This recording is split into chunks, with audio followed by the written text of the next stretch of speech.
Groupe Argel, depuis 70 ans à votre service pour vous livrer le meilleur du surgelé.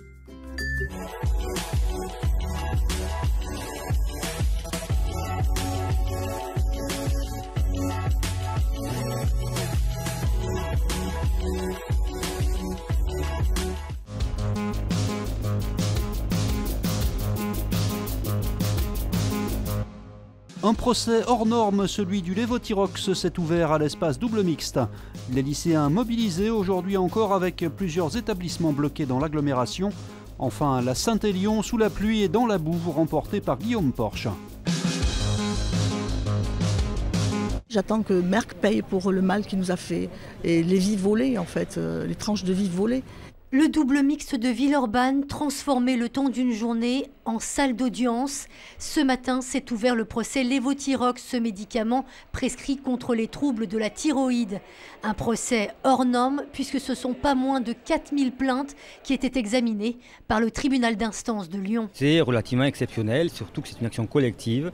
Les personnes ne se connaissaient pas, elles viennent de toute la France. Tout à l'heure, une dame de Bordeaux m'a dit qu'elle était venue spécialement à l'audience parce qu'ils ont besoin aussi de se réconforter, de se retrouver.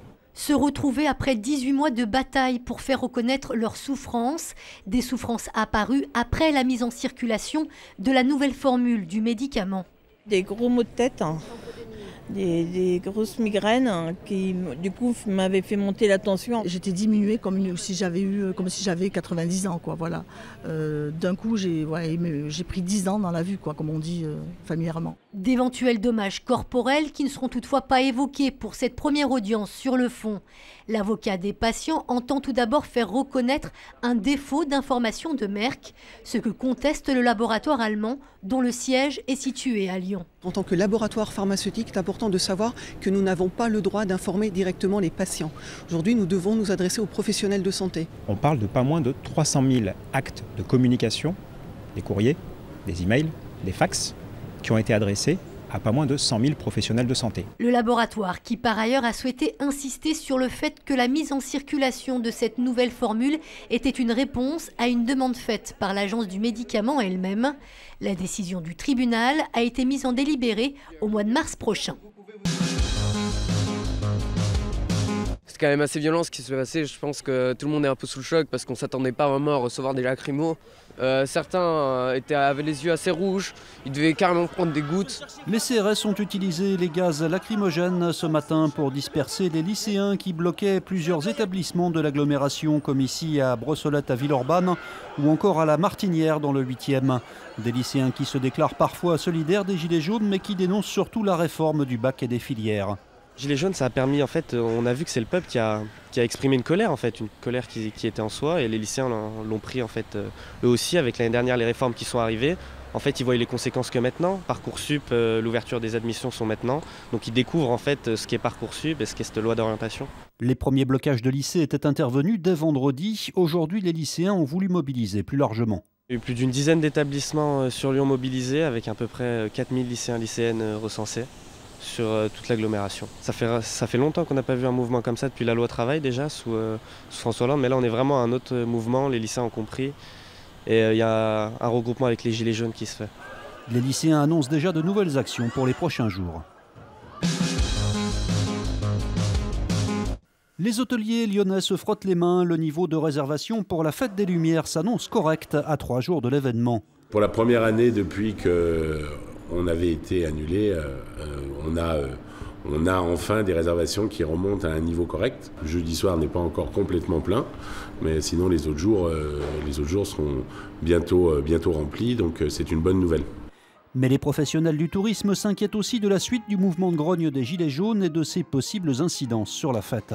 Pour l'instant à Lyon, les choses ont été démonstratives, mais pas de vandalisme et de violence. Donc j'espère qu'il en sera encore ainsi le week-end prochain, puisque ce serait une vraie catastrophe qu'au sein d'une manifestation comme le 8 décembre viennent se mêler des casseurs et un désordre public comme on a pu voir à Paris ce week-end.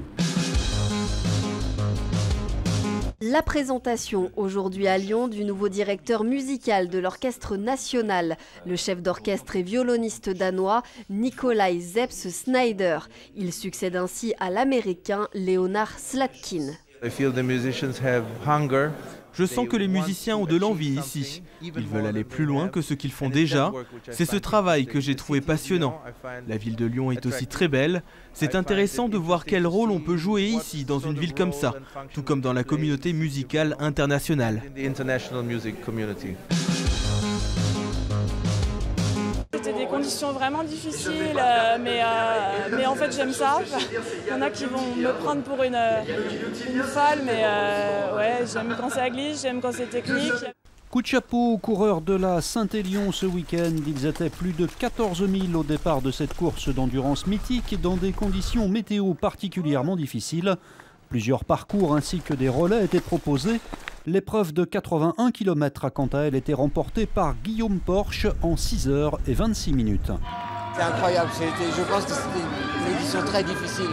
Je crois que derrière, il y avait des très bons coureurs et je crois qu'ils ont tous, dès le 20e, dès le 30e, je les ai vus, hein, on en bavait. On était dans la boue, moi je suis tombé X fois. Et je crois qu'il fallait tomber aujourd'hui pour arriver premier, quoi.